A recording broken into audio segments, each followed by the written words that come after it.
Inilah yang menjadi doa kami Tuhan, biarlah Engkau Roh-Mu berkarya di dalam setiap kehidupan kami dan di tempat ini Tuhan. Oleh karena itu kami mau memuji, mau meninggikan nama-Mu, kami mau menyerukan nama-Mu Bapa Yahweh. Haleluya. Mari kita serukan namanya. Shema Israel Yahweh Eloheinu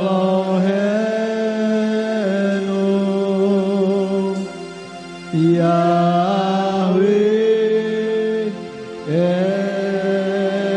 Echad. Shema Indonesia. Shema Indonesia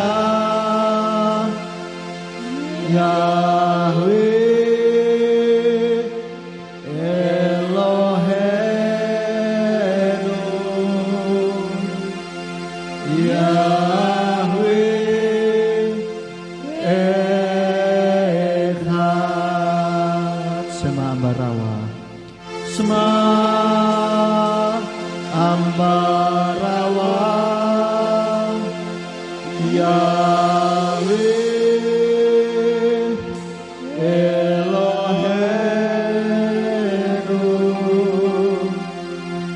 Yahweh Echad.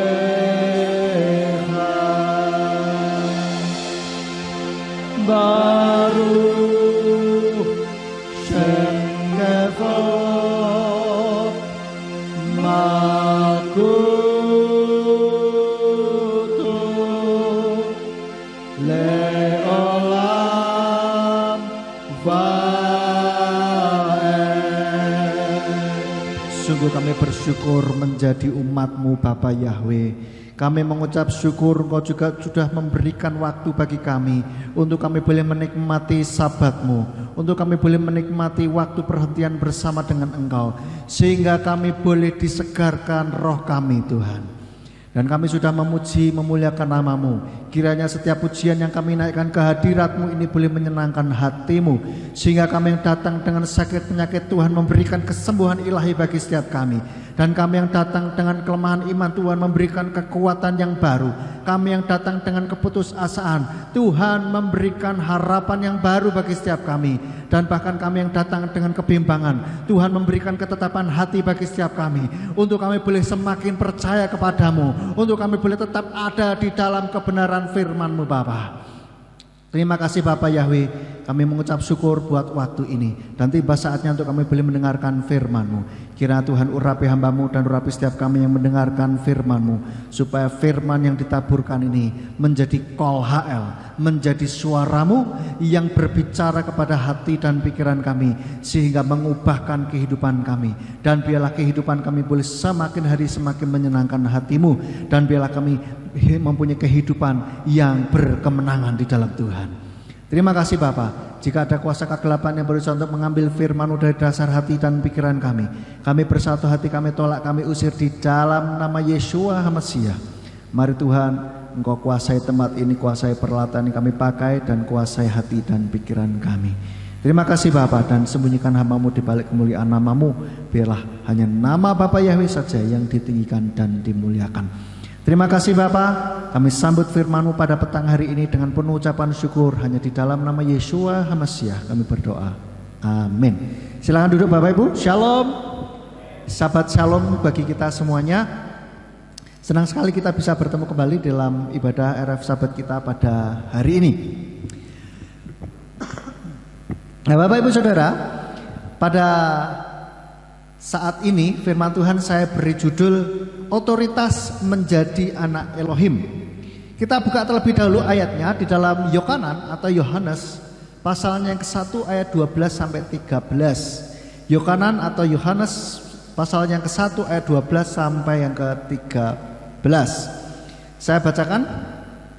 Namun berapa banyak orang yang telah menerima Dia, kepada mereka Dia telah memberikan otoritas untuk menjadi anak-anak Elohim, yaitu kepada mereka yang percaya dalam namanya. Mereka telah dilahirkan mereka yang telah dilahirkan bukan dari darah dan bukan dari keinginan daging, bahkan bukan dari keinginan seorang pria, melainkan dari Elohim. Nah, Bapak Ibu Saudara, ayat-ayat yang barusan kita baca ini adalah menyatakan bahwa setiap orang yang percaya, yang telah menerima dia ini adalah Yeshua Mesias. Dia telah memberikan otoritas untuk menjadi anak-anak Elohim. Jadi tidak hanya menjadi anak Elohim, tetapi ada otoritas di sana menjadi anak Elohim, ada otoritas gitu. Nah, apa itu otoritas? Otoritas ini adalah, kalau saya lihat dari Kamus Besar Bahasa Indonesia, ada 4 arti ya yang dijelaskan di sana, yaitu yang pertama kekuasaan yang sah yang diberikan kepada lembaga dalam masyarakat yang memungkinkan para pejabatnya menjalankan fungsinya. Yang kedua, hak untuk bertindak. Otoritas juga bisa berarti kekuasaan, wewenang. Dan yang keempat, bisa berarti hak melakukan tindakan atau hak membuat peraturan untuk memerintah orang lain. Jadi intinya otoritas di sini adalah ada sebuah kekuasaan, adanya hak untuk kita bisa bertindak begitu. Dan kalau dikatakan otoritas menjadi anak Elohim, artinya kita ini menjadi punya kuasa untuk menjadi putra Elohim, anak-anak Elohim, yang tentu saja kalau anak Elohim berarti ini memang istilah ya, maksudnya bukan Elohim yang brojoli gitu ya. Tetapi ketika kita diangkat menjadi anaknya, dan kita tidak hanya sebagai anak pungut saja begitu, bukan anak angkat gitu, tetapi ada otoritas di sana untuk kita bisa bertindak, untuk kita punya kuasa. Lah, kalau bapaknya itu raja, maka anaknya juga punya otoritas, saudara, untuk bisa memerintah. Amin. Betul enggak? Kalau kita diangkat sebagai katakanlah anak presiden gitu, diberi otoritas untuk menjadi anak presiden, wah, tentu saja hak-hak sebagai anak presiden itu akan melekat pada kita. Pas pampresnya juga sudah aktif begitu. Ya, saya dengar kalau orang anaknya presiden menikah begitu sah menikah langsung si istri atau suaminya yang dinikahi oleh anak presiden itu langsung ada pas pampres di sana. Yang tadinya belum, masih pacaran, masih belum lah ya, tapi begitu sudah sah jadi anaknya Pak Presiden, maka ada hak-hak yang juga dia dapatkan begitu. Nah, sekarang pertanyaannya adalah otoritas yang mana atau otoritas apa yang diterima? Kalau kita sebagai orang yang percaya, yang menerima dia sebagai Tuhan dan Juru Selamat kita, otoritas apa yang kita terima?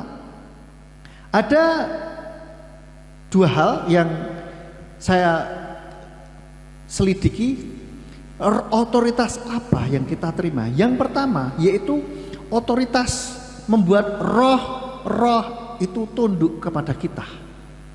Di dalam Lukas 10 ayat 17 sampai 20. Lukas 10 ayat 17 sampai 20 dikatakan, dan ke-70 orang itu kembali dengan sukacita sambil berkata, Tuhan, bahkan roh-roh jahat pun tunduk kepada kami dalam nama-Mu. Dan dia berkata kepada mereka, aku melihat setan jatuh dari langit seperti kilat. Lihatlah, aku memberikan kepadamu otoritas untuk menjejakkan kaki di atas ular dan kalajengking dan atas segala kuasa musuh, dan bahkan tidak ada sesuatu pun yang dapat melukai kamu. Akan tetapi dalam hal ini janganlah bersukacita karena roh-roh itu tunduk kepadamu, tetapi lebih bersukacitalah karena namamu tertulis di surga. Jadi Bapak Ibu Saudara, yang pertama kita dapatkan otoritas sebagai anak, menjadi anak Elohim. Otoritas kita bisa membuat roh-roh itu tunduk kepada kita. Tetapi Tuhan ingatkan, jangan senang hanya begitu doang gitu. Tetapi bersukacitalah karena nama kita ada di dalam kerajaan surga, tertulis di dalam surga. Jadi kalau kita saudara, punya otoritas untuk membuat setan itu tunduk, seharusnya kita tidak perlu takut kalau ada orang-orang atau rumah yang mungkin ada setannya yang mengganggu begitu ya. Harusnya kita berani melawan karena kita punya otoritas itu, saudara. Amin. Dan yang kedua tadi dikatakan otoritas untuk menjejakkan kaki di atas ular dan kalajengking dan atas segala kuasa musuh. Ini artinya apa? Mengalahkan setan, segala tipu daya muslihat setan itu kita bisa kalahkan dengan kuasa otoritas dari Tuhan. Di dalam 1 Yohanes 4 ayat 4, 1 Yohanes 4 ayat 4 dikatakan, kamu berasal dari Elohim, hai anak-anak, dan kamu telah menaklukkan mereka, karena dia yang ada di dalam kamu lebih besar daripada dia yang ada di dalam dunia. Kalau kita lihat dari LAI di sana dikatakan karena roh yang ada dalam dirimu lebih besar daripada roh apapun yang ada di dunia. Artinya ketika kita percaya kepada Yeshua HaMasyiah, tidak hanya sekedar percaya tapi betul-betul percaya sungguh-sungguh, maka roh dia itu ada di dalam kita.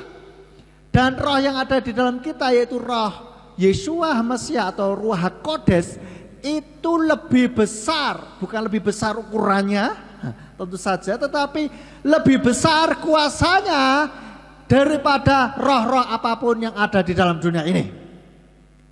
Oleh karena itu kita nggak perlu khawatir, tidak perlu takut. Kalaupun ada orang yang berusaha menyerang kita maupun menyerang usaha kita, menyerang keluarga kita, tidak perlu khawatir. Kalau kita ada roh Bapa Yahweh di dalam diri kita, maka itu semua tidak akan mempan. Amin. Asal kita jangan buka celah. Kalau buka celah, ya apa doai. Ibarat kita punya pagar gede, pagar besar dan tidak tertembus, katakanlah begitu. Musuhnya berkeliling, mau menyerang kita, mau masuk gak bisa, mau masuk gak berani. Tapi kitanya buka celah, pintunya ora dikunci, dibuka, ngablat. Ya tentu saja langsunglah musuh masuk. Mau pagar segede apapun, sehebat apapun, kalau kita yang buka celah ya salah dewe. Maka dari itu kita di dalam mengikut Tuhan Yeshua HaMasyiah sebagai umat Tuhan, jangan kita buka celah untuk kuasa gelap bisa menyerang di dalam setiap kehidupan kita. Ada banyak anak-anak Tuhan yang ketika menghadapi permasalahan kadang-kala lupa bahwa dia ini punya otoritas gitu loh. Apalagi ketika diserang oleh kuasa gelap, dia lupa kalau dia punya otoritas. Nah, pertanyaannya kadang-kala kita lupa gitu ya, anak-anak Tuhan lupa untuk menggunakan otoritas itu, untuk menangkis otoritas untuk menangkis setiap serangan-serangan itu dari kuasa gelap. Nanti kita akan sampai ke sana. Dan sebelum sampai ke sana kita mau mempelajari bagaimana mendapatkan otoritas itu, atau bagaimana supaya otoritas itu juga tetap ada di dalam setiap kehidupan kita. Otoritasnya itu nggak lari gitu, otoritasnya itu nggak hilang gitu. Karena bisa saja otoritas itu bisa hilang ketika kita membuka celah untuk kuasa gelap menyerang. Nah, bagaimana supaya otoritas itu tetap ada dan bagaimana mungkin kita bisa mendapatkannya? Yang pertama yaitu percaya dalam namanya. Saya yakin kita semua percaya di dalam nama Tuhan Yeshua HaMasyiah. Amin. Kita semua sudah percaya itu. Dan kita yakin kita juga sudah mendapatkan otoritas itu. Tadi di dalam 1 Yohanes 1 itu tadi kita sudah baca ayatnya. Lalu yang kedua, kita juga perlu lahir dari roh. Enggak cuma sekedar percaya doang. Kalau percaya doang itu masih level yang pertama, masih awal, saudara. Tetapi Tuhan inginkan lebih lagi dan lebih lagi dan lebih lagi. Enggak cuman ya sudah, aku pokoknya sudah percaya terus ya wis lah ngene wae. Tidak, Tuhan inginkan ada sebuah pertumbuhan roh di dalam kehidupan kita. Di dalam Roma 8 ayat 14 dikatakan, sebab siapa saja yang dipimpin oleh roh Elohim, mereka adalah anak-anak Elohim. Artinya kita harus lahir dari roh dan dipimpin terutama dipimpin oleh roh Elohim. Karena siapa saja yang dipimpin oleh roh Elohim, mereka adalah anak-anak Elohim. Kalau kita tidak dipimpin oleh roh Elohim, ya, kehidupan kita tidak ada di dalam roh Elohim, tidak dipimpin oleh roh Elohim, mau mencoba, mau menggunakan otoritas itu, maka tidak akan ada yang terjadi. Seperti yang kalau kita lihat kisahnya anak-anak Sekewa di dalam Kisah Rasul 19 ayat 13 sampai 16. Kita lihat saja Kisah 19 ayat yang ke-13 sampai yang ke-16. Saya bacakan. Dan ada beberapa orang dari mereka yang suka berkeliling, yaitu para pengusir roh jahat dari bangsa Yahudi. Mereka berusaha keras menyebut nama Tuhan Yesua atas mereka yang kerasukan roh-roh jahat, dengan mengatakan, kami mendesak kamu demi Yesua yang Paulus beritakan. Dan yang melakukan hal ini ialah ketujuh anak laki-laki Sekewa, seorang imam kepala bangsa Yahudi. Dan sambil menanggapi roh jahat itu berkata, aku mengenal Yesua dan aku pun mengetahui Paulus, tetapi kamu, siapakah kamu? Dan orang itu yang padanya ada roh jahat dengan melompat ke atas mereka dan dengan menundukkan mereka, dia mengungguli mereka, sehingga sambil telanjang dan terluka mereka melarikan diri dari rumah itu. Bayangkan saudara, ini kisah yang sangat spektakuler ya, tentu saja. Kenapa? Karena mereka ini ternyata para pengusir roh jahat biasanya pekerjaannya itu ngusiri roh gitu. Tetapi ketika nama Yesua diberitakan, mereka, kalau kita baca, saya tangkap itu mereka sebetulnya ya percaya nama Yesua. Buktinya apa? Mereka mengusir roh-roh jahat itu pakai nama Yesua begitu. Tetapi tidak ada otoritas di sana. Tidak ada otoritas. Karena orang-orang ini hidupnya tidak dipimpin oleh roh, tidak dipimpin oleh Tuhan, kuasa Tuhan atau firman Tuhan. Hidupnya itu masih sak kepenake dhewe, dan bahkan di situ mereka dikatakan para pengusir roh jahat dari bangsa Yahudi. Meskipun kerjaannya ngusirin, tetapi tidak bisa untuk yang satu ini. Ketika mereka mau mencoba pakai otoritas, tidak bisa.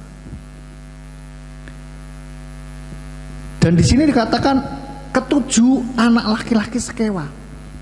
Bukan anak ketujuh, tetapi ketujuh anak. Artinya ada 7 orang, ya, melawan satu. Dan di sini dikatakan ayat 16, dan orang itu yang padanya ada roh jahat. Dikatakan dan orang itu dikatakan lagi dia mengungguli mereka, artinya cuma satu orang gitu. Yang kerasukan roh jahat satu orang, dikeroyok 7 orang, dan ke-7 orangnya kalah semuanya, dan bahkan lari terbirit-birit dengan telanjang. Itu satu hal yang ironis begitu. Kenapa? Karena mereka berusaha meniru. Mereka pikir, oh, nama Yesua berkuasa. Yes, berkuasa. Tetapi ketika mereka hidupnya tidak sesuai dengan kebenaran firman Tuhan, maka mereka tidak ada otoritas di sana. Gitu loh. Oleh karena itu kita biarlah hidup dipimpin oleh roh Elohim, supaya kita betul-betul bisa pakai otoritas itu di dalam setiap kehidupan kita, sehingga kehidupan kita kehidupan yang berkemenangan di dalam Elohim. Amin. Tentu saja kita mau hidup selalu menang begitu. Ketika ada permasalahan datang kita bisa menang. Apalagi kalau berkaitan bertemu dengan langsung roh jahat begitu. Kalau roh jahat memakai orang sehingga membuat kita menipu, tertipu, orang itu mau menipu kita, itu lain cerita. Tetapi kalau langsung head to head dengan kuasa gelap, itu mah cenderung lebih gampang diatasi begitu. Maka kita harus terus jagai kehidupan kita. Jangan kita merasa bahwa oh ya saya sudah kenal nama Yesua, bahkan saya sudah kenal nama Bapa Yahweh, nama Tuhan yang benar, maka hidup kita sak kepenake dhewe. Hidup kita wis pokoknya kan wis kenal, wis ngene wae lah cukup. Tidak akan ada otoritas di sana, saudara.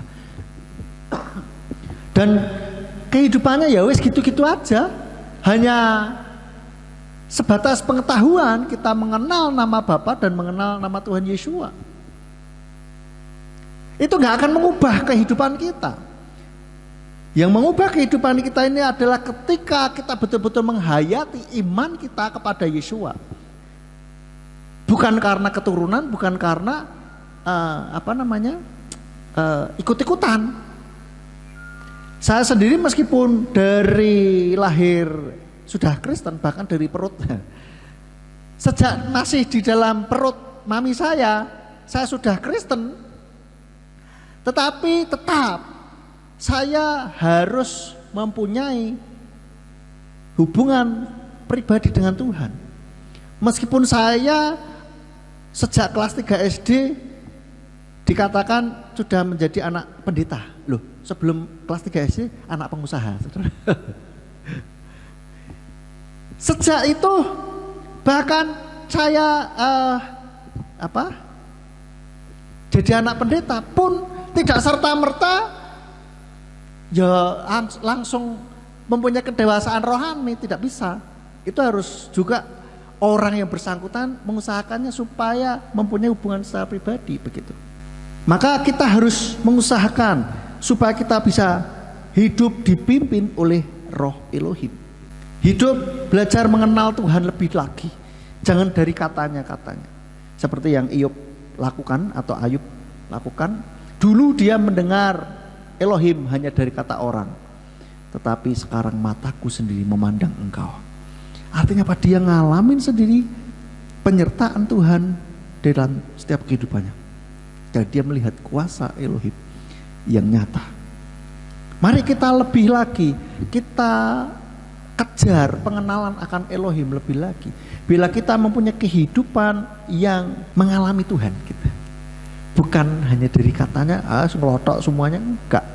Ya itu baik juga sih, tetapi tidak hanya sampai berhenti di situ. Karena hafal Alkitab juga enggak mengubahkan kehidupan orang, saudara. Kalau cuma hafal, kenapa? Cuma di sini gitu, enggak masuk ke sini. Lalu yang ketiga, bagaimana otoritas itu tetap ada di dalam hidup kita, dan otoritas ini bisa kita terus dapatkan. Yang ketiga yaitu mengasihi musuh kita atau orang yang memusuhi kita, lebih tepatnya. Karena kalau kita memusuhi orang, ya kita yang salah. Orang yang memusuhi kita, ya itu urusannya dia. Itu bukan urusan kita. Tapi bukan karena orang itu memusuhi kita gara-gara kita yang iseng, yaitu lain cerita ya. Kita lihat ayatnya di dalam Matius 5 ayat 44 sampai 45. Matius atau Matius 5 ayat 44 sampai 45 dikatakan, namun aku berkata kepadamu, kasihilah musuh-musuhmu dan berkatilah mereka yang mengutuk kamu, perlakukanlah dengan baik mereka yang membenci kamu, dan berdoalah bagi mereka yang melecehkan kamu dan menganiaya kamu, supaya kamu menjadi, perhatikan ini, supaya apa? Kamu menjadi anak-anak Bapamu yang di sorga. Sebab dia mau menerbitkan mataharinya bagi yang jahat dan yang baik, dan dia menurunkan hujan bagi yang benar dan yang tidak benar. Jadi supaya kita menjadi anak Bapa yang di sorga, tidak hanya sekedar percaya kepada Dia saja, tetapi kita juga harus mengasihi setiap musuh kita atau orang yang memusuhi kita, Berkatilah mereka yang mengutuk kita, dan perlakukan dengan baik mereka yang membenci kita, dan berdoalah bagi mereka yang melecehkan kita dan menganiaya kita. Artinya kita harus membalas dengan kebaikan. Ketika orang jahatin kita, kita berikan yang baik. Ini tidak semua orang bisa lakukan. Hanya anak-anak Bapa Yahweh yang bisa melakukan, saudara. Kalau kasihnya betul-betul kita rasakan dan kita hayati di dalam setiap kehidupan kita. Secara manusia kalau kita dikerjain ya pengennya bales ya toh, ben puas. Biar hati ini lega gitu. Kapan mana gitu kan. Tetapi ketika kita bisa melakukan hal ini, itu istilahnya ilmu tingkat tinggi begitu. Bupur pernah cerita kalau melakukan ini ada orang yang bilang, kok iso tok kowe ngono? Ya iso. Ini ilmu tingkat tinggi. Hanya anak-anak Bapa Yahweh yang bisa melakukan ini. Rasanya mendedek, tapi ya sudah lakukan saja. Sakit hati, jengkel, mangkel. Tapi Tuhan bilang suruh memberkati, diam aja. Pembalasan adalah hak Tuhan. Ya sudah, doakan. Masuk berdedek sudah. Yang penting lakukan dulu saja. Ngerti nggak ngerti, lakukan dulu. Yang penting kita mau atau tidak. Kalau mau, Tuhan akan berikan kemampuan buat kita. Amin. Kalau kita bilang Tuhan rasanya angel, yes, angel. Tuhan tolong mampukan aku mau. Maka Tuhan akan memberikan kemampuan buat setiap kita. Dan kita jangan bersukacita ketika orang yang jahatin kita ini kena masalah. Ya, seperti yang di dalam khotbah saya judulnya Jalur Langit itu, jangan malah nyukur keo syukur mulakno kualat mulakno lah, ojo macem-macem be anake Bapa Yahweh. Kalau kita malah bersukacita atas kejatuhan musuh kita, maka Tuhan bisa mengurungkan pembalasannya. Gara-gara kita, loh kamu kok gitu, Tuhan akan memandang itu sebagai kejahatan. Maka kita yus biarin aja gitu. Kita biarlah tetap berharap kepada Tuhan. Tuhan tolong, dan biarlah kita terus mengalirkan kasih itu kepada orang lain. Karena ciri khas anak-anak Elohim, anak-anak kerajaan Elohim, anak-anak Bapa Yahweh itu adalah membawa damai. Dan ini ada syarat yang keempat, yaitu membawa damai. Di dalam Matius 5 ayat 9, Matius 5 ayat 9 dikatakan, berbahagialah orang yang membuat damai, karena mereka akan disebut anak-anak Elohim. Ini ciri khasnya. Kalau kita membawa damai, kita disebut anak-anak Elohim. Maka kita usahakan kita bisa membawa damai dalam setiap kehidupan kita. Jangan ribut, senengannya ribut. Nek bisa nggak ribut, ngapain ribut gitu loh. Energi habis untuk ribut yang nggak perlu, gitu kan? Dan ini juga perlu latihan. Tidak bisa serta-merta Tuhan berikan aku kesabaran, lalu begitu amin langsung celing jadi orang sabar. Haleluya. Dengar orang yang jelek-jelekin kita, oh haleluya, sabar. Tidak bisa instan seperti itu, saudara. Ini perlu adanya sebuah latihan menyalipkan daging kita. Mungkin kempropok pertama kali ya. Kempropok itu bahasa Indonesianya apa? Panas. Panas di dalam. Panas di dalam. Asem ya, kurang ajar, tak buales. Tapi kita berusaha ngerem. Yang ada di dalam pikiran kita nih. Stop. Stop. Ayo. Nah, ini latihan, saudara. Sehingga ketika kita terbiasa hal ini, maka sudah enggak muncul lagi meledak-ledak itu, saudara. Ya, karena sebetulnya sejatinya di dalam diri kita emosi apapun itu sebetulnya itu keputusan. Hanya itu cepat sekali terjadinya begitu. Kalau saudara lihat film kartun yang baru-baru ini masih barusan tayang itu bagus banget gitu, menggambarkan bagaimana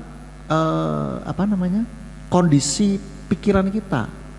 Ya begitu itulah, kadang-kala ribut sendiri di pikiran, loh ya gitu itu. Kadang-kala kan kita pernah ngalamin itu. Sudahlah ngampun, ora iso, tapi kan ya sudah sabar, ora iso, tapi dek niki lho ngene-ngene. Sabar tahan apa dalam. Sabar, minum dulu. Ini satu yang ada dalam pikiran kita. Ya itulah yang dikuatkan kita gitu loh saudara. Itu yang kita latih untuk bisa menguatkan kita dan kita terus membawa damai gitu. Dan yang kelima, kita harus dipenuhi oleh Roh Kudus atau Ruach HaKodesh. Di dalam Kisah Rasul 1 ayat 8. Kisah Rasul 1 ayat 8 dikatakan, namun kamu akan menerima kuasa bila mana Roh Kudus datang ke atas kamu, dan kamu akan menjadi saksi-saksiku baik di Yerusalem maupun di seluruh Yudea dan Samaria, bahkan sampai ke ujung bumi. Ini kita akan menjadi saksi Tuhan, dan kita akan menerima kuasa bila mana Roh Kudus ada di dalam hidup kita. Bila mana Roh Kudus ada di dalam diri kita, kita punya otoritas, punya kuasa, gitu loh saudara. Tapi pastikan Roh Kudus itu ada di dalam diri kita. Kalau Roh Kudus gak ada dalam diri kita, ya itu lain cerita saudara. Pastikan Roh Kudus ada dalam diri kita. Nah bagaimana? Ya kita hidup dipimpin oleh Roh, begitu. Jangan mengikuti atau menuruti keinginan daging. Ketika Roh Kudus bilang, ayo ampuni, stop, sudah, ndak usah balas, ndak usah macam-macam, stop. Ya sudah, kita ikuti gitu. Sabar ya, sabar. Ya kita ikutin gitu. Tapi kalau suara dari Roh Kudus itu dikesampingkan terus, maka lama-lama Roh Kudus nggak akan ngomong lagi. Atau mungkin ngomong tapi kita malah jadi nggak bisa denger, jadi tambah budek gitu. Karena Roh Kudus itu biasanya kalau ngomong tuh lembut gitu. Sudahlah, nanti sabarlah. Seperti itu. Tapi kita dengan berisik sekali di dalam pikiran kita sehingga kita nggak dengar Roh Kudus ngomong. Ya, oleh karena itu bila kita tetap bisa mendapatkan atau menjaga otoritas kita untuk menjadi putra Elohim, menjadi anak-anak Elohim, ini bisa tetap ada dalam diri kita. Otoritasnya itu gitu loh. Dan pertanyaannya adalah kenapa otoritas ini penting? Kalau saudara perhatikan yang namanya kerajaan sorga, Tuhan katakan hal kerajaan sorga, ya kan? Tuhan Yesus seringkali ngomongkan begitu. Artinya sorga itu adalah sebuah kerajaan. Nah yang pemilik sorga itu adalah Tuhan kita itu sendiri. Artinya dia raja. Yang namanya raja itu ngomongin tentang otoritas. Kalau kita bicara tentang kerajaan dan raja, itu selalu tidak lepas dari yang namanya kekuasaan, otoritas, pengaruh. Pasti. Karena sudah ada wibawa sendiri gitu. Kalau kita ngomongin tentang raja siapa, kita ngerti, wah raja gitu kan. Wah ningrat gitu kan, anak-anak raja. Nah kenapa otoritas ini penting? Karena kerajaan Elohim itu berbicara mengenai kuasa.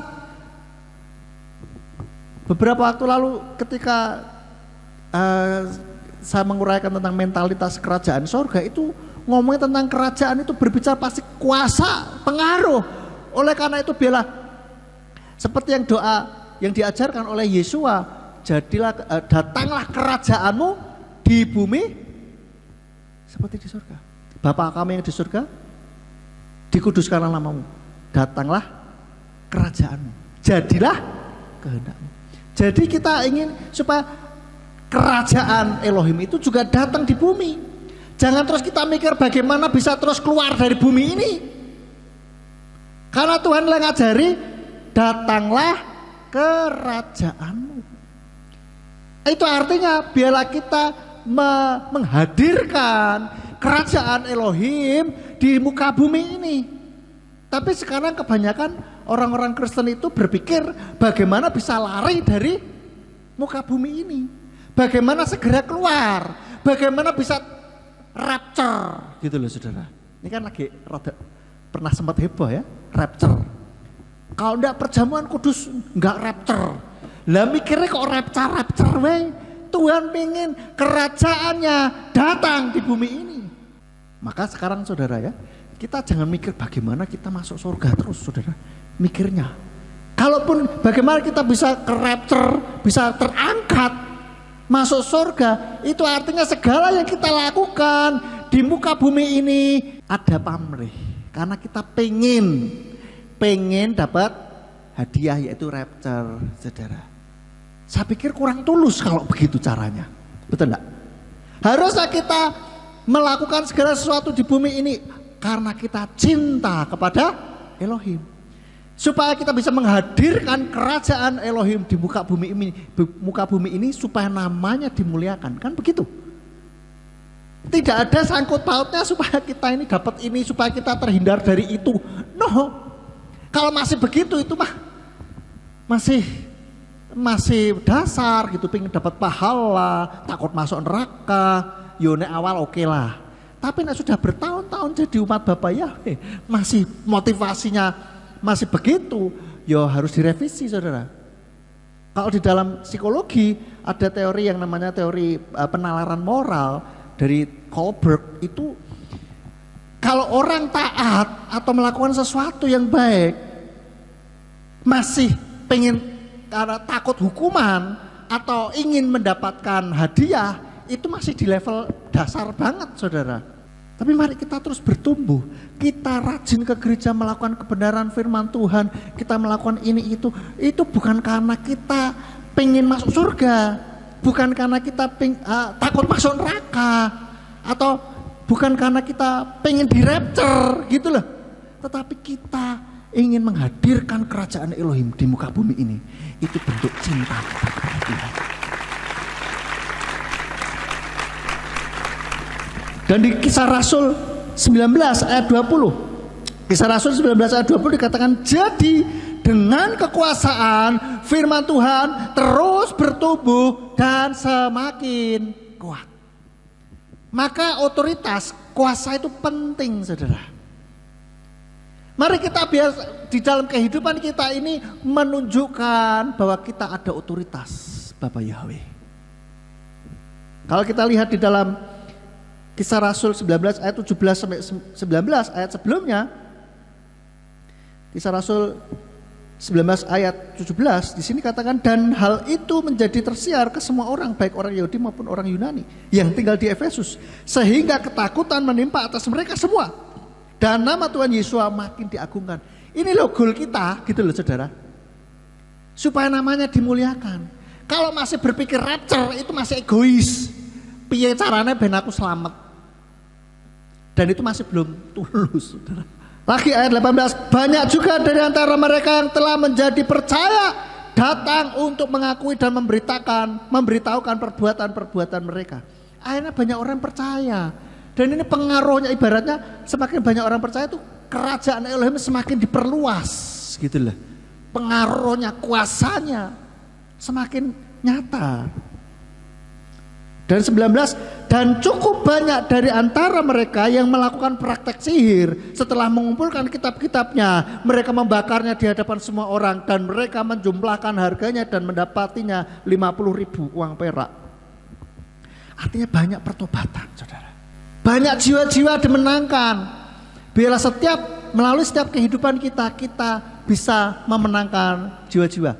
Tidak harus menginjil dengan berkhotbah. Bertobatlah, kerajaan surga sudah dekat. Tidak harus seperti itu. Dulu saya ingat masih SMA, ada orang cerita begitu. Katanya didorong oleh Tuhan. Ya memang didorong oleh Tuhan tidak masalah. Tapi kadang-kala jadi agak aneh kalau tidak didorong oleh Tuhan ya. Katanya gini, didorong untuk berkhotbah, bersaksi, memberitakan Injil di warung. Ada warung orang masih makan gitu. Dia, Bapak Ibu bertobatlah, kerajaan surga sudah dekat. Tinggal lungo.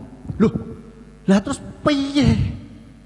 Lah misalkan ada orang bertobat, ditinggal lungo, kan lucu gitu loh. Itu dulu zamannya SMA, dulu kan ada yang heboh-heboh gitu, tidak tahu saya alirannya apa waktu itu. berdoa aneh-aneh macam-macam. Nanti OOT ya, out of topic nanti. Nah, itu saudara. Kita tidak harus begitu, tetapi dengan kehidupan kita menjadi saksi Tuhan, menjadi berkat buat orang lain, orang bisa lihat loh. Omongannya kita penuh berkat, ya toh? Itu orang bisa ngerti gitu. Bisa merasakan kasih kita. Ada bahasanya awam itu vibrasi positif, ada aura positif, begitu loh saudara. Yang dirasakan oleh orang lain, sehingga menyentuh hati orang lain. Entah somehow itu bisa begitu loh. Yang berapa waktu lalu Bu Meta sempat cerita nolongin orang, ya cuman itu biasa gitu. Itu orang sampai terharu banget. itu juga salah satunya. Itu kita cara menginjil juga gitu. Kita juga bisa melakukan hal-hal yang lain. Kadang-kadang dengerin orang curhat pun juga itu kita jadi berkat buat orang lain loh saudara. Cuman masalahnya kalau kita tidak kuat dengerin curhat, kita harus segera netralisir itu. Bagaimana? Dengan memuji Tuhan. Kan ada orang dicurhati yang curhat seger lega. Puji Tuhan, terima kasih ya. Ya, yang dicurhati stres ganti. Sakno yo.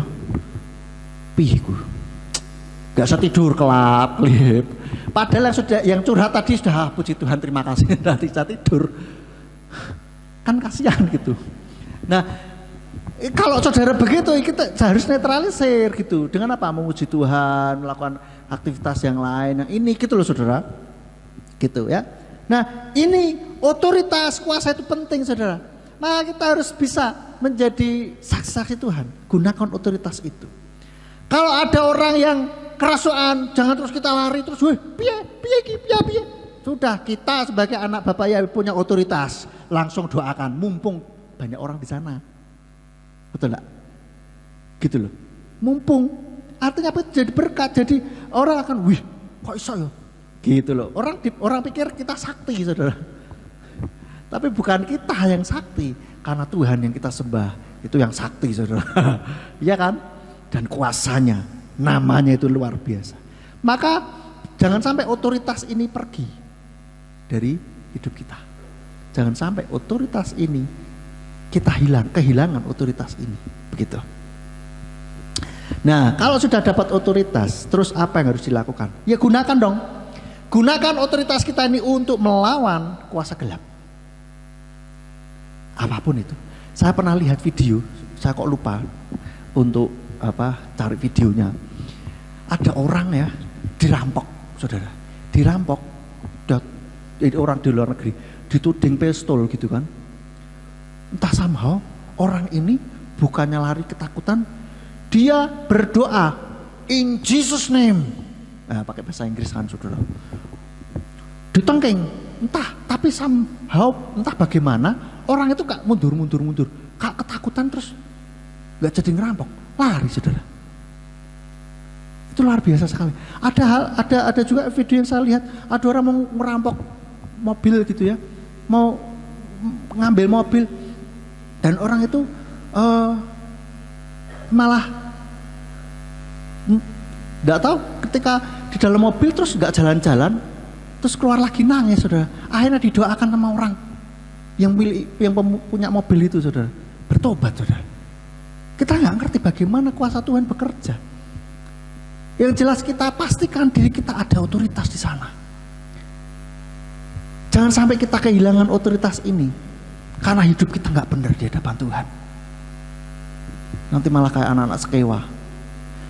Pastikan hidup kita tetap ada di dalam kebenaran firman Tuhan. Hidup dipimpin oleh Roh kita. Nah, masalahnya banyak anak Tuhan yang tidak tahu caranya menggunakan otoritas itu. Caranya ini saudara tak kasih tahu. Caranya yaitu memperkatakan firman dengan iman, saudara. Perkatakan iman. Firman ini dengan iman. Jangan ragu-ragu, yang namanya iman itu percaya. Sungguh-sungguh percaya. Kita lihat di dalam Matius 8. Matius 8 atau Matius 8. Ayat 5 sampai ke 13. Ini loh saudara, iman itu seperti ini. Dan Dan ketika Yesua masuk ke Kapernaum, seorang perwira mendekat kepadanya sambil mendesak dia dan berkata, "Tuan, hambaku terbaring di rumah, lumpuh dengan sangat tersiksa." Dan Yesua berkata kepadanya, "Setelah datang, aku akan menyembuhkan dia."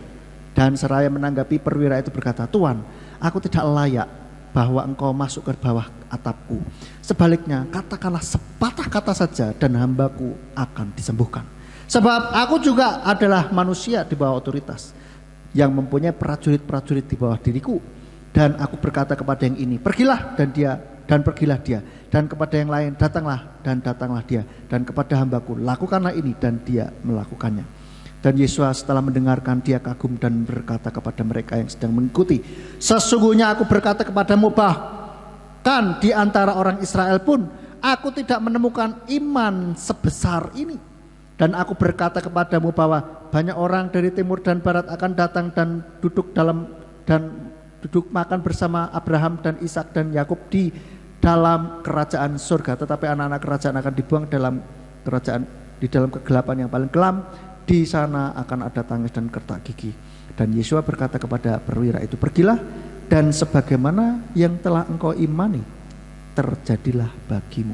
Dan pada saat itu hambanya disembuhkan.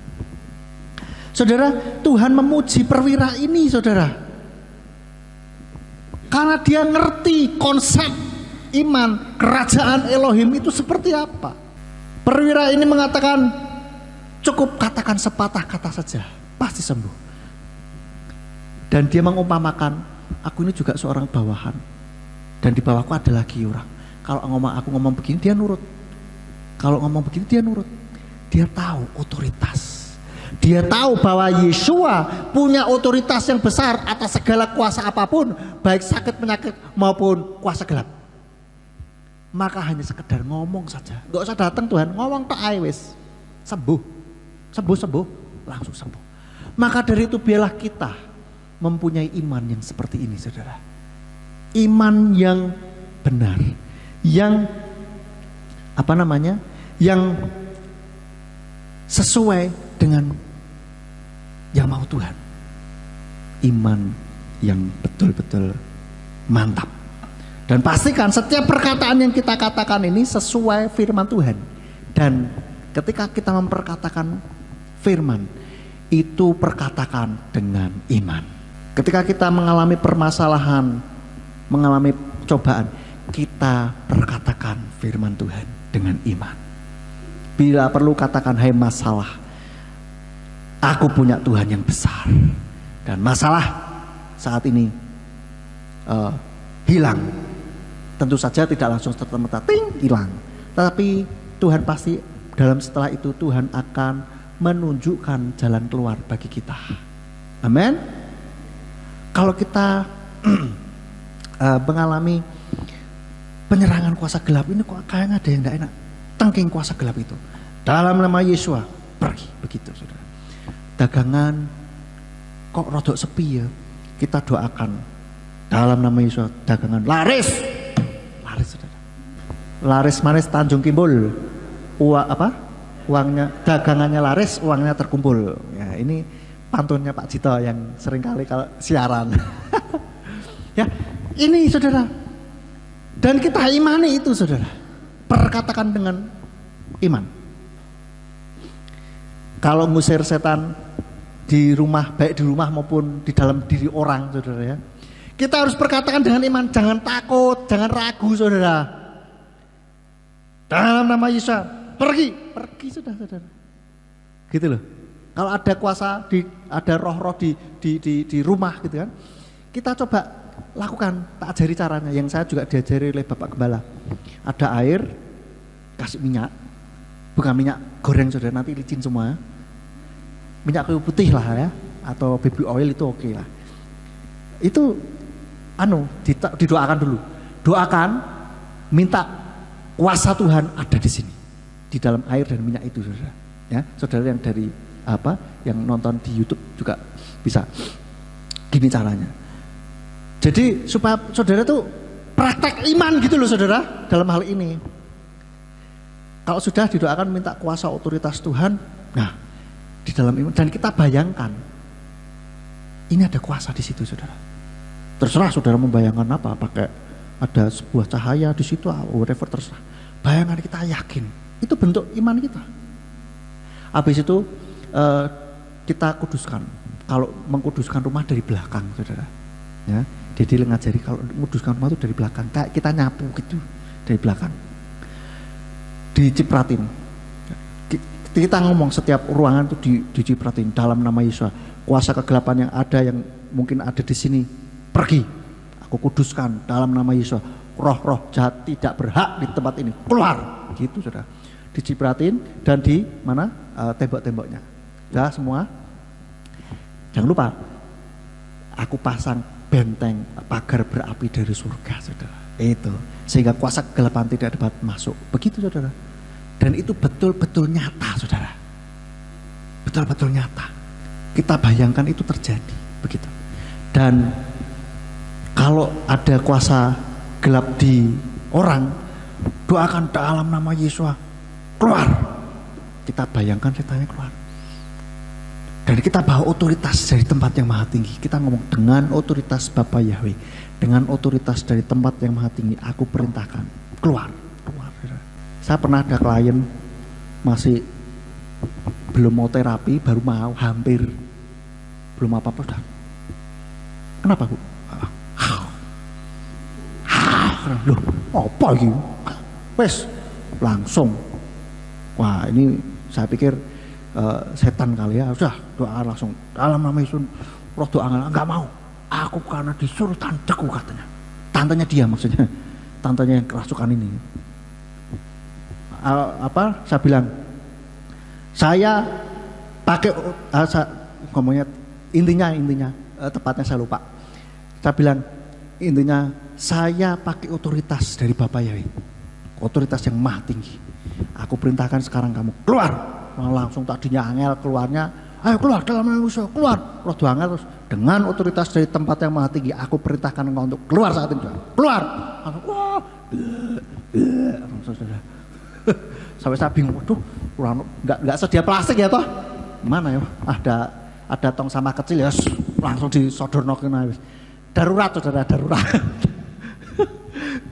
Nah, seperti itu.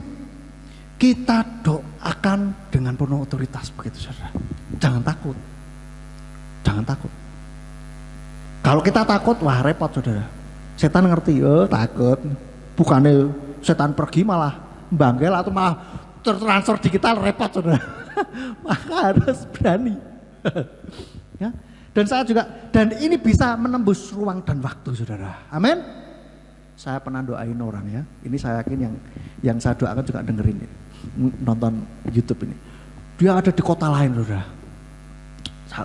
Sakit waktu itu sampai muntah darah begitu. Saya doakan, yuk.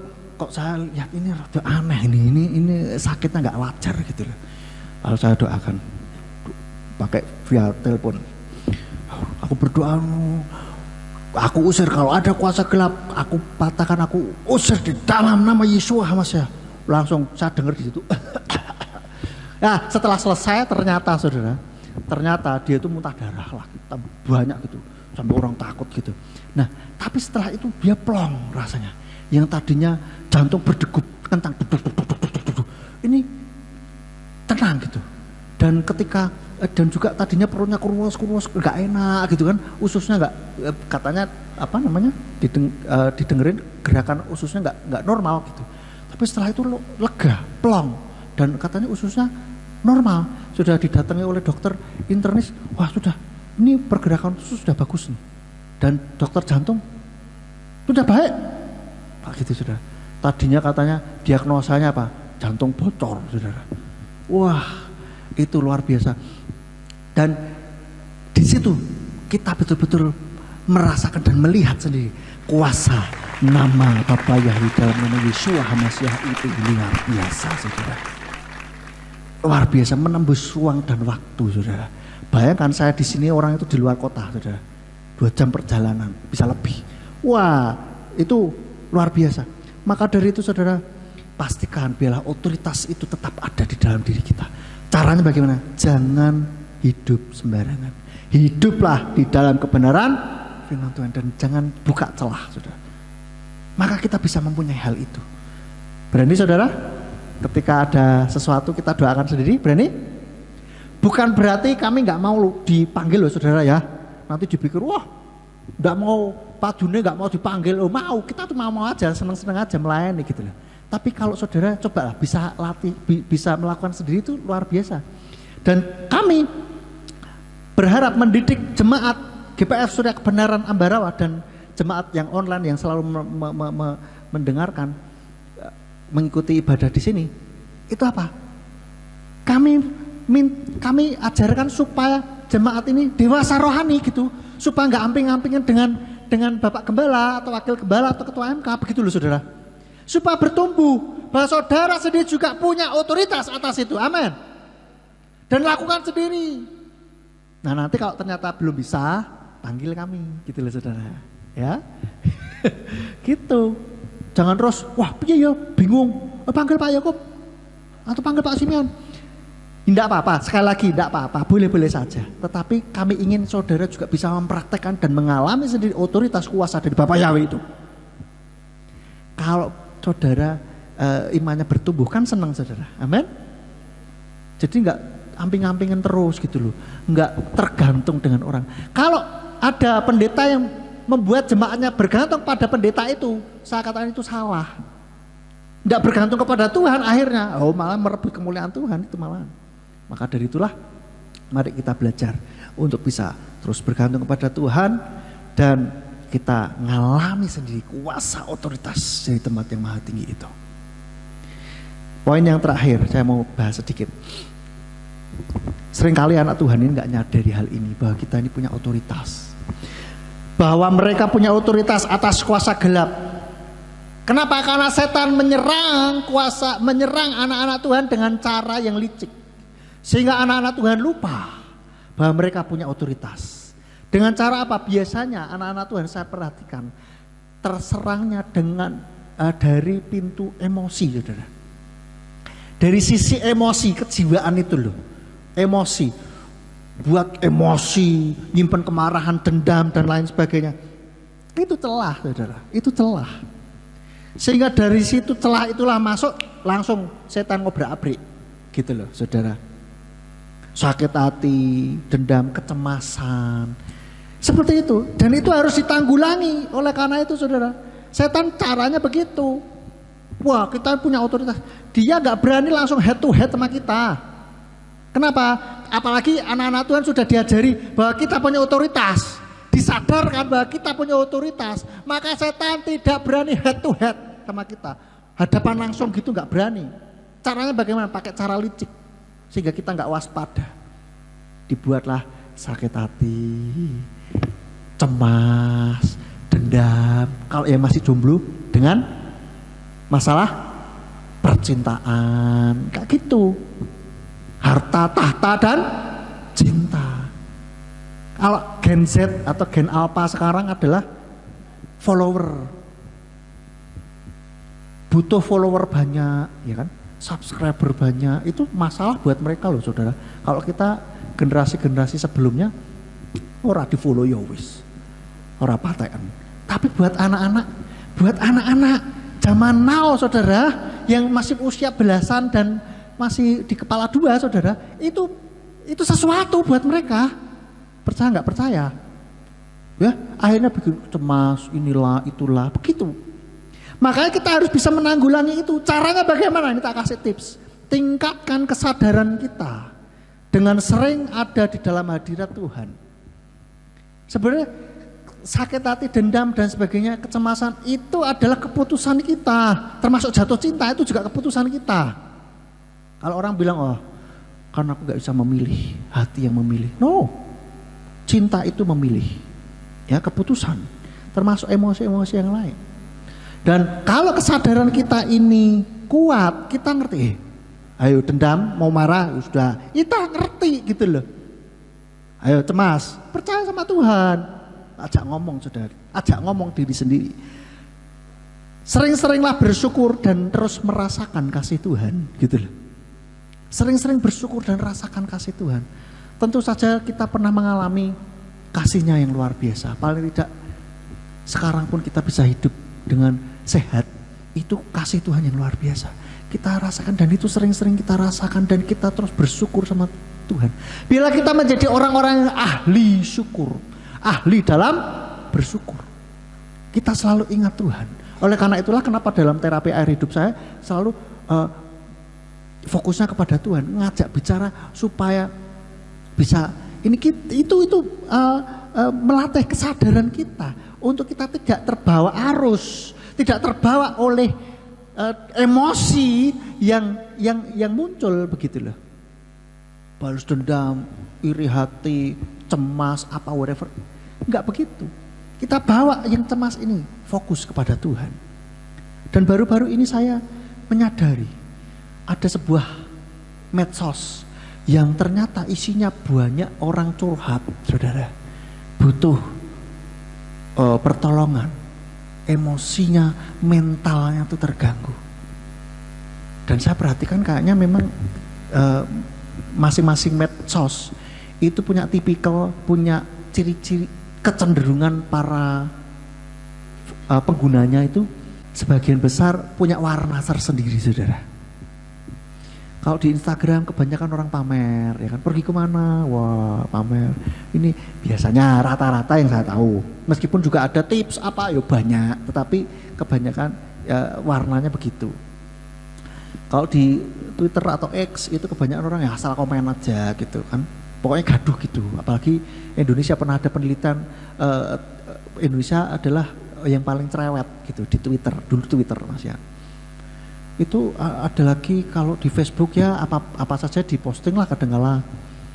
Dan itu kalau Facebook usianya penggunanya adalah paling muda kira-kira seusia sayaan begitu, atau paling enggak awal-awal usia 30-an begitu dan ke atas. Kalau anak-anak muda jarang yang pakai Facebook sekarang.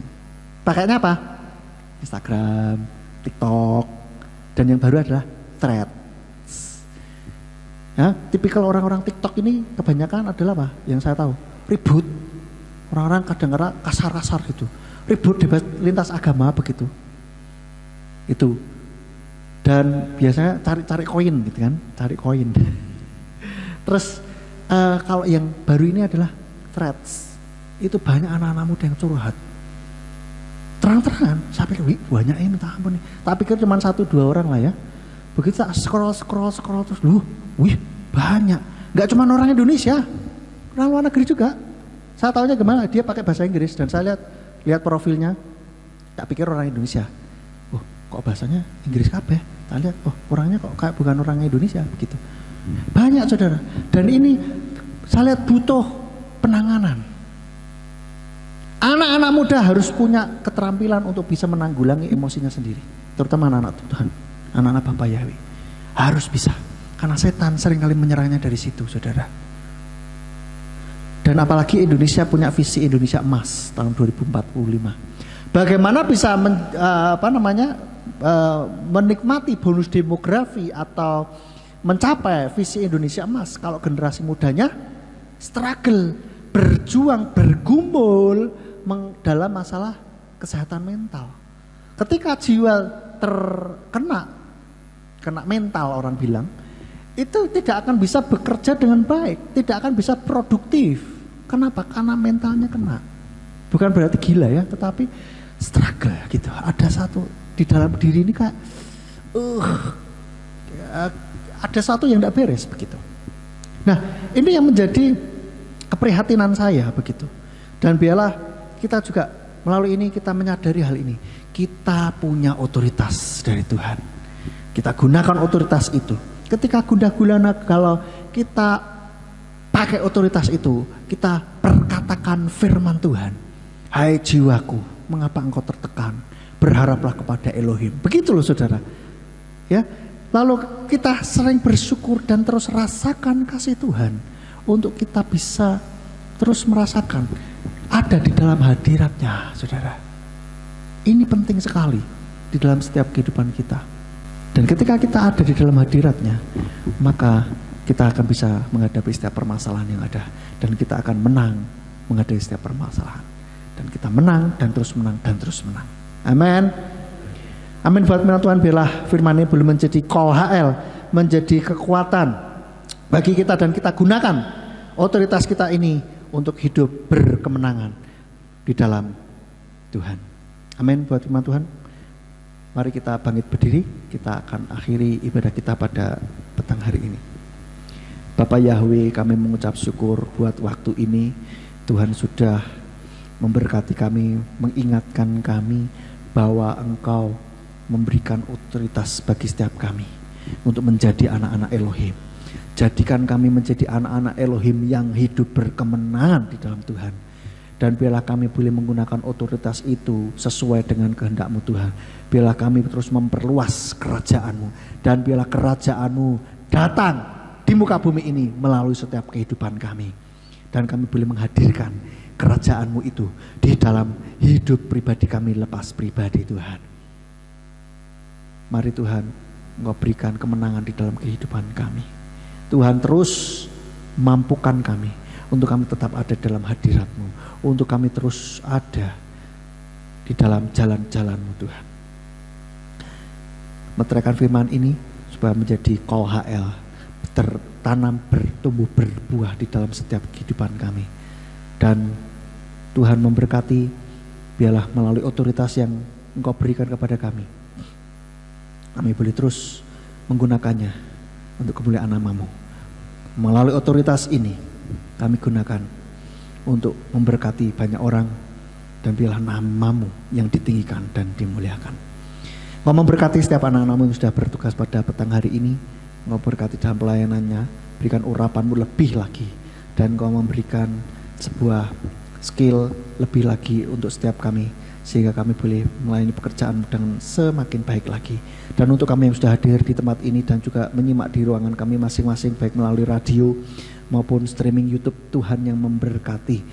Biarlah kami boleh melakukan firman-Mu ini dalam hidup kami. Terima kasih ya Bapa, berkati setiap langkah-langkah kehidupan kami semuanya, supaya kami boleh tetap ada dalam jalan-Mu. Kami berdoa untuk perjalanan kami pulang, biarlah Tuhan menyertai dengan para malaikat-Mu supaya kami boleh sampai di rumah dengan selamat. Dan kumpulkan kami pada pertemuan yang akan datang untuk kami boleh kembali bersekutu memuji memuliakan nama-Mu Bapa. Terima kasih ya Bapa. Kiranya Tuhan berkenan untuk mencurahkan berkat-Mu atas setiap kami. Mari kita angkat kedua belah tangan kita menerima berkat Bapa Yahweh. Yevareka Yahweh wa Yesbareka. Bapa Yahweh memberkati engkau dan memelihara engkau. Ya Yahweh pano eleka wikuneka. Bapa Yahweh membuat wajahnya bersinar atasmu dan bermurah hati kepadamu. Yisa Yahweh pano eleka wa yasem leka shalom. Bapa Yahweh menghadapkan wajahnya kepadamu dan memberi engkau damai sejahtera. Diberkatilah engkau di kota dan di ladang. Diberkatilah buah kandunganmu, hasil bumimu dan hasil ternakmu, yakni anak-anak lembu dan anak-anak kambing dombamu. Diberkatilah bakulmu dan tempat adonanmu. Diberkatilah engkau pada waktu masuk dan pada waktu keluar. Sekarang pulalah dan terimalah berkat, kasih dari Bapa Yahweh, kasih karunia dari Yeshua Masiah Sang Pembeli Jiwa, dan Roh Kudus menyertai engkau sampai Maranatha. Yeshua Masiah datang kembali untuk yang kedua kalinya dan mengangkat kita semuanya. Haleluya. Amin. Sahabat Shalom, selamat pulang. Bapa Yahweh memberkati.